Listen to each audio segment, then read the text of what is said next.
first time since 2019, we have a new movie that's made $1 billion. Spider-Man No Way Home is such a juggernaut at the box office that it's made more money than Spider-Man Homecoming and Spider-Man Far From Home combined. And both of those movies were big hits. So today we're gonna stop and rank the 20th highest grossing movies of all time.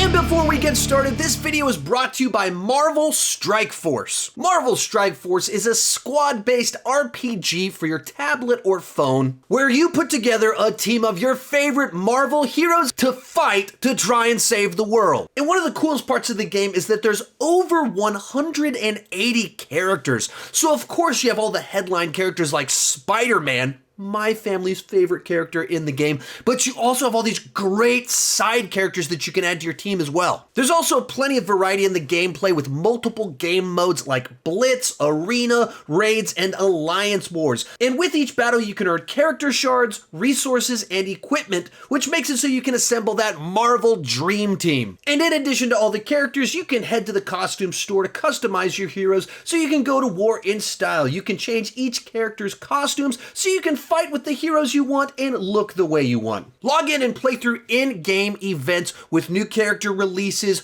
holiday events, and here's a fun one. They do MCU campaigns when the new movies come out. Marvel Strike Force is available for free on iOS and Android. You can download it below at the link in the description to join the fight.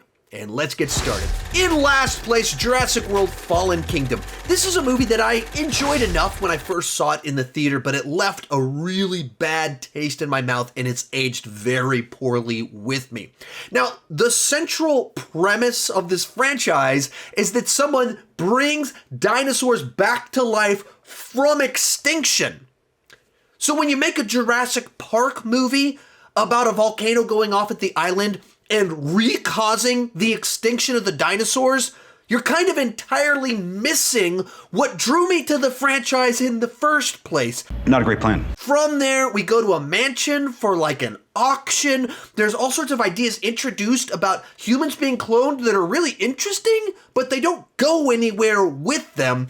In which case, this is a movie that has some scenes and moments that are executed really nicely, but in general, a really ill-conceived idea that took the franchise in the wrong direction.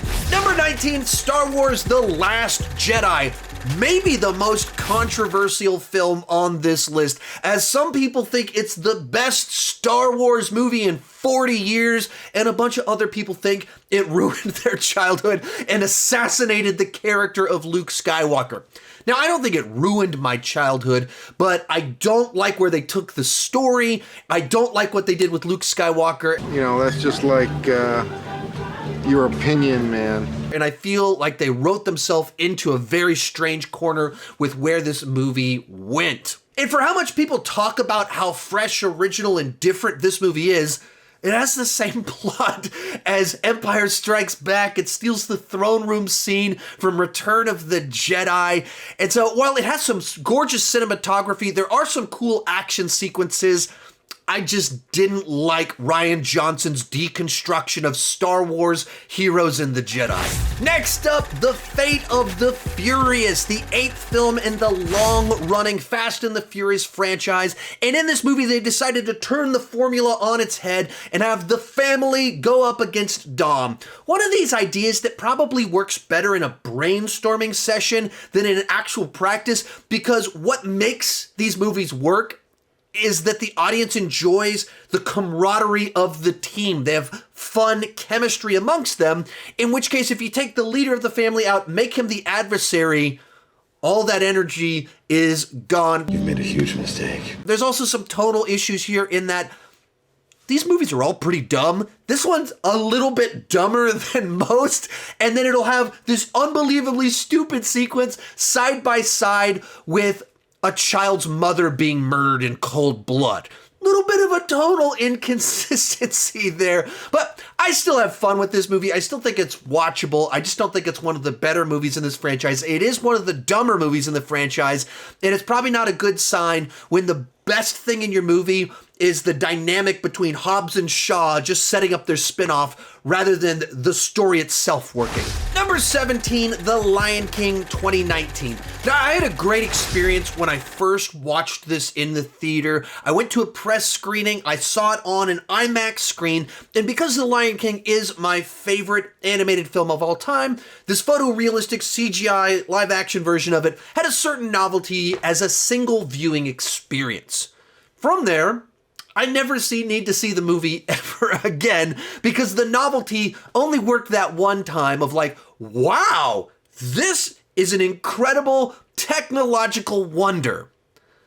But that's where the magic ends. The movie is fundamentally flawed in that photorealistic CGI lions can't emote.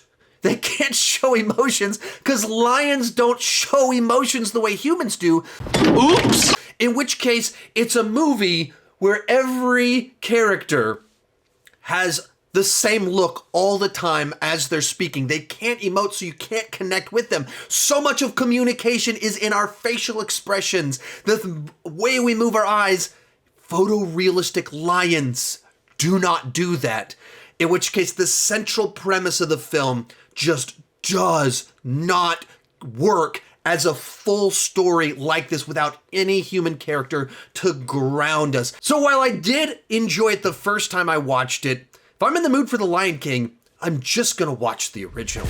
Then we have Beauty and the Beast, a direct translation of one of the greatest animated films of all time to live action. And given the source material, the talent in front of and behind the cameras, it's entirely watchable. It's a movie worth experiencing one time, and I have very fond memories of taking my daughter opening night to go see it. And she dressed up in the yellow bell dress and everything. I mean, it was just a really neat experience.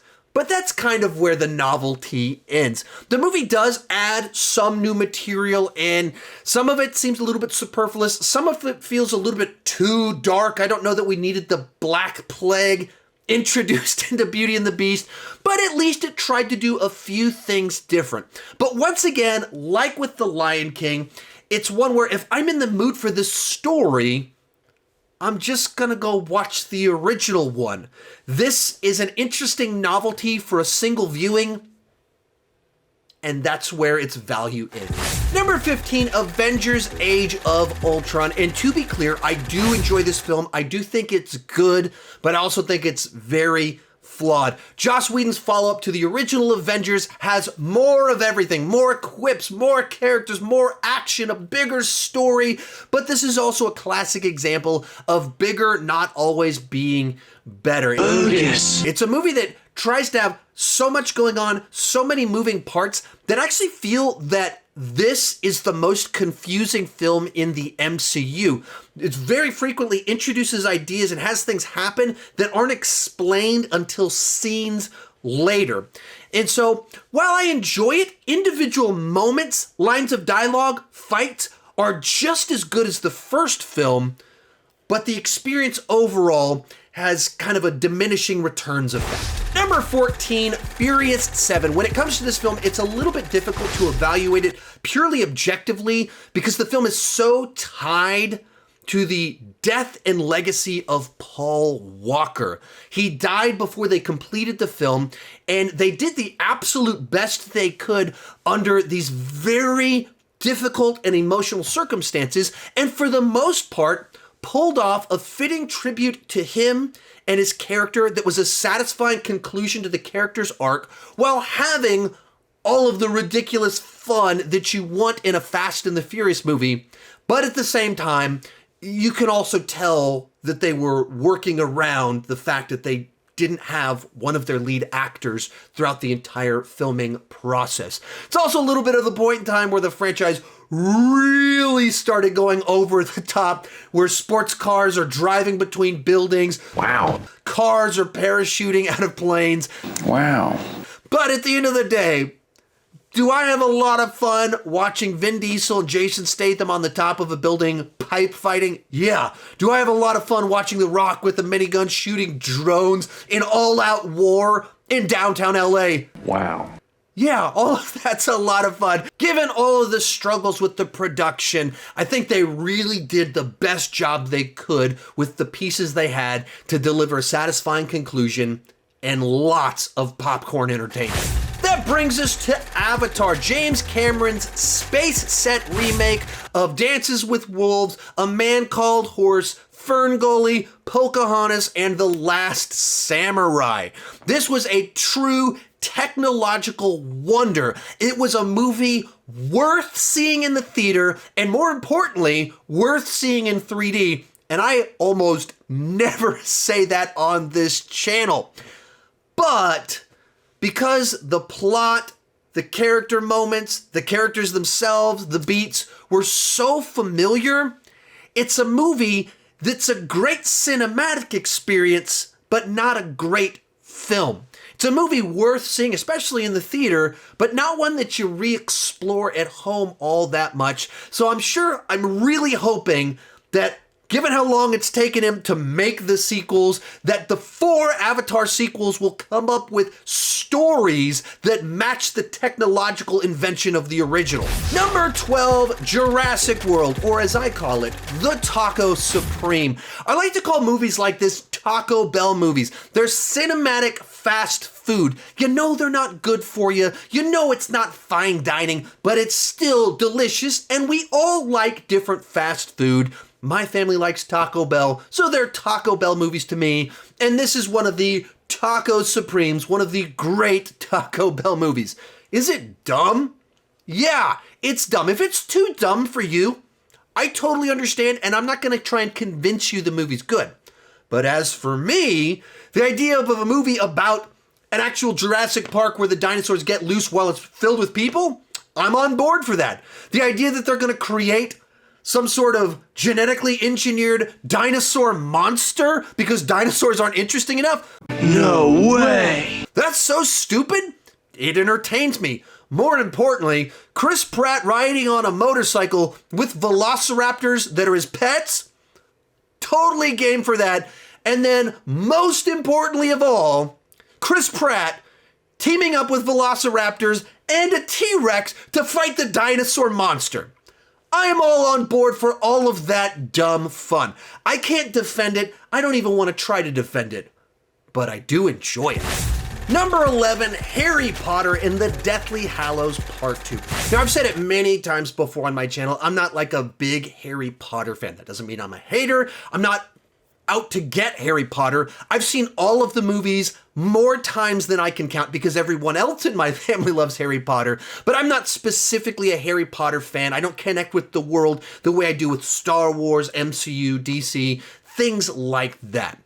And with that said, this is a satisfying conclusion to the Harry Potter saga that delivers all the stuff that I've wanted from the franchise kind of all along. One of my biggest issues with the series overall is that Voldemort is this big gigantic threat that's always kind of there, but not really. They kind of face him a lot. He shows up at the end just a little bit, but he doesn't have a strong enough presence. There's not a big enough showdown considering how much they hype him up. Until you start getting here and you finally get the payoff of the previous 7 movies of build-up and this all-out war at Hogwarts. And so for me, that's what kind of makes this one more satisfying. And it's a well-made movie. It closes things out nicely.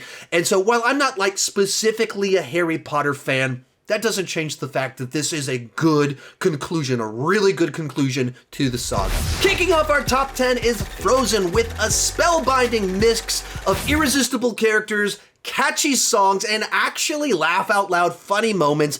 This movie just lit up the box office and became the highest grossing animated film of all time. Thus, it is on this list, and the characters and songs instantly became part of the pop culture that everyone recognizes. I can't feel my legs!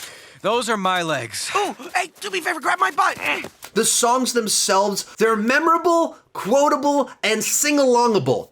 I just invented a new word. It's the kind of movie that gets the specifics so right that you can forgive its many faults. On a story level, this movie is clunky and unbalanced. 7 of the songs are in the first 35 minutes, and then there's only 2 more songs in the back half, and they're not the better songs in the movie. There's repeated plot beats, all sorts of things that you can nitpick about it, and I used to do. But as someone that has 3 kids under the age of 10, 2 of whom are daughters, I've seen this movie so many times, and it actually works. It is endearing, and the songs are great, and Olaf does make me laugh, so this is actually a very good animated film. Number 9, Incredibles 2. I thought this was a great time at the movies and a worthy successor to the original film.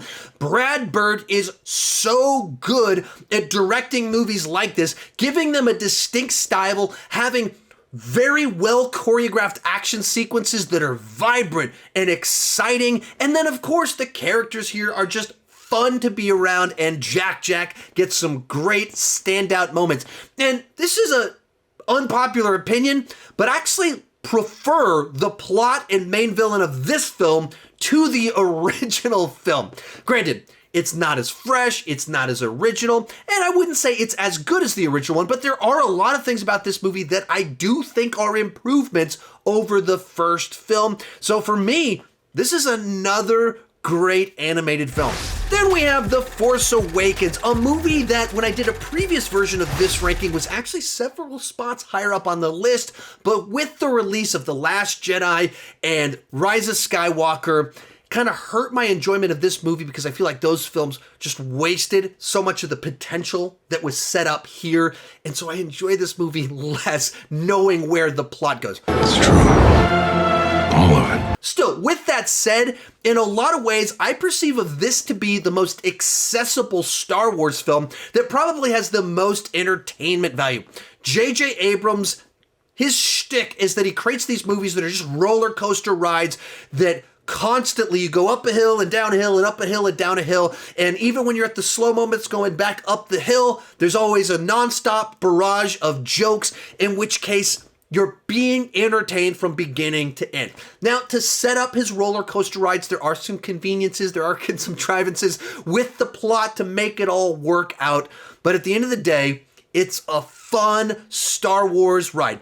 Does it rely an awful lot on nostalgia? Absolutely it does. Did the sequels fail to live up the potential that was set up here? I would say that they did. Does it borrow too much from A New Hope? I would say that it does. Do I thoroughly enjoy it? I do. Number 7, Black Panther. For me, this might be the most thematically rich and mature film in the entire MCU. While it has all of the popcorn entertainment that you want from an MCU film, it also has something to say, and it tells it through story. And one of the cool things about the movie is that the way that it uses Killmonger, he's absolutely a villain that needs to be defeated, but in another sense, he's able to win the moral argument and convince T'Challa and Wakanda to change their ways, to do a better job of using their resources to serve people in the world. And in doing so, makes for having kind of this complex narrative with how it plays out. Now, I do think there's some flaws here in that the action I don't think is all that good. There's some at times forced MCU humor in there. There's some visual effects that don't look nearly as good as they should, considering how good almost everything else in the MCU looks. So there's a couple things that make it not totally top tier MCU for me, and not top tier top 20 high grossing movies of all time, but I think it is a very solid blockbuster.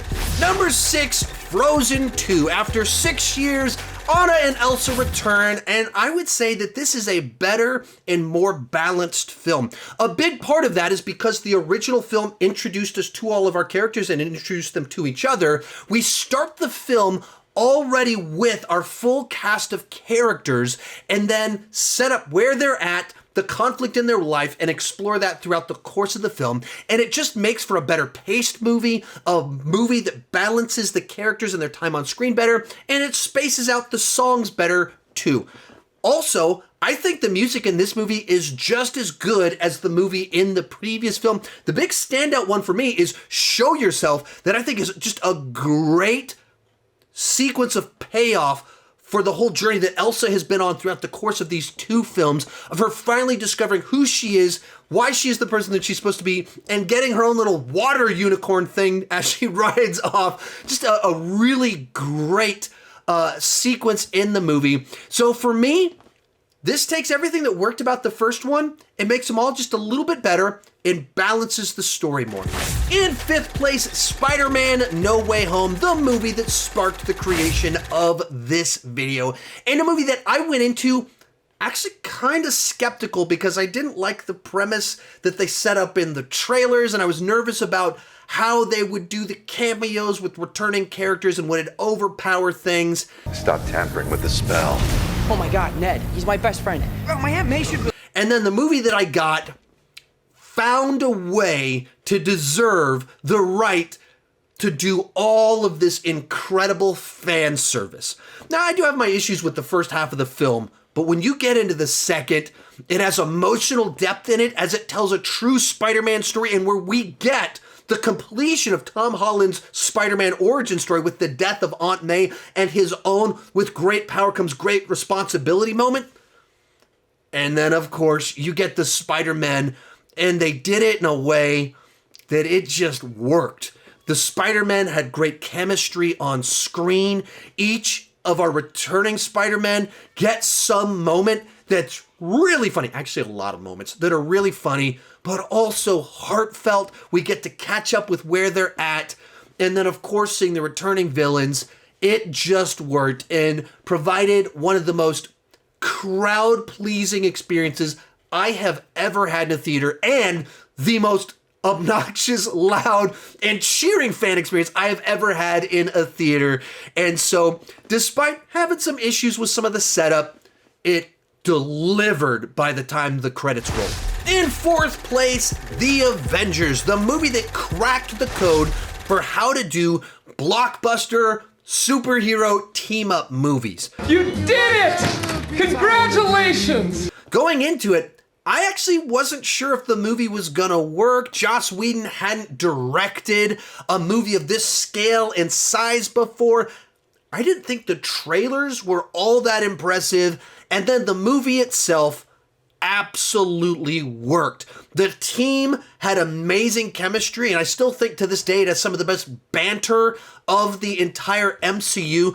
And because it was the first time they did a team-up movie like this, they could have a fairly straightforward adventure about the team coming together, failing in their first battle against the bad guys, and then coming back together and just doing a big old-fashioned slam-bang finale where each of our heroes gets their moment in the spotlight. Everybody gets a funny moment. Everybody gets a heroic moment. You have the heroic sacrifice towards the end and victory.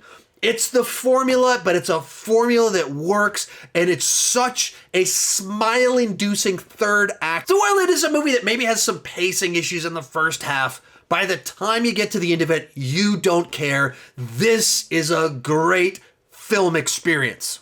Real quick before I give you my top 3, remember to join me down below in the comments section. Share your ranking of the 20th highest grossing movies of all time. My list isn't the right list, it's just my list, and I would love to see yours.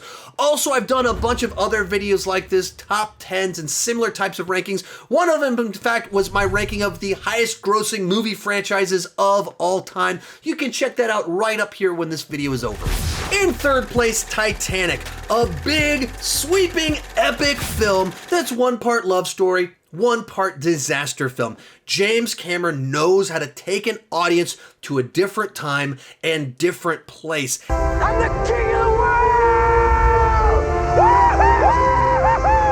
And in the case of this film, there's so much attention to detail when it comes to the ship, the special effects, that you just feel like you're there on the Titanic. Even in the present day sequences, he took submarines down to film the actual Titanic to make it as real as possible. And therefore, you get invested in the characters, their hopes and their dreams, and you care when they die horrible, horrible deaths in the back half of the film. Is it in poor taste to make a movie about a real tragic event where over 1,000 people died and make it about a love story of 2 made-up people? Probably. But is it effective filmmaking? Yeah, it is. Our runner-up, Avengers Endgame. The conclusion to the Infinity Saga can properly be called epic. From the size of the story, to the number of characters, to the scale of the final battle, everything here is massive in size. It's a story that travels through so many different emotions, where the first hour of the film is basically a character study of how each of the Avengers deal with tragedy and loss. And then it's a time travel heist story throughout the middle, and then it goes all out epic war in the last hour of the film, and provides some of the absolute best and most earned fan service of all time.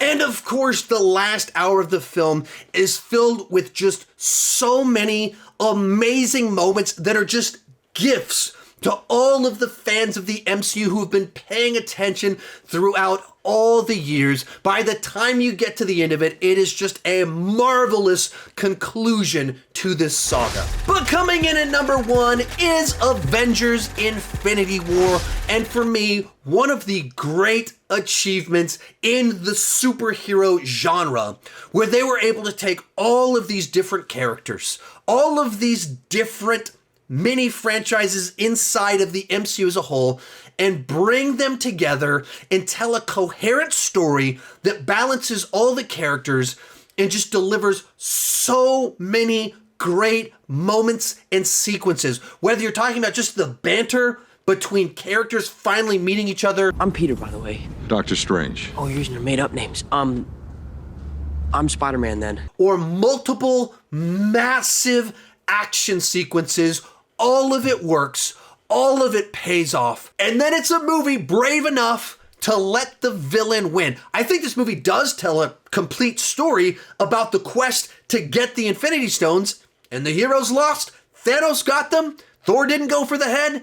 And thus, half of all life in the universe ends, disappears. Credits roll. So for me, it had laughs that put a smile on my face. It had that end that made me depressed, and so much other fantastic stuff in the middle. So for me, this is one of my absolute favorite superhero movies of all time, and that's one of my absolute favorite genres of films. So it comes in at number 1. Remember, you can download Marvel Strike Force for free at the link down below in the description for your phone or tablet. Also, if you enjoyed this video, there's more like it right over there in that playlist. Thank you so much for watching, and keep talking movies too much.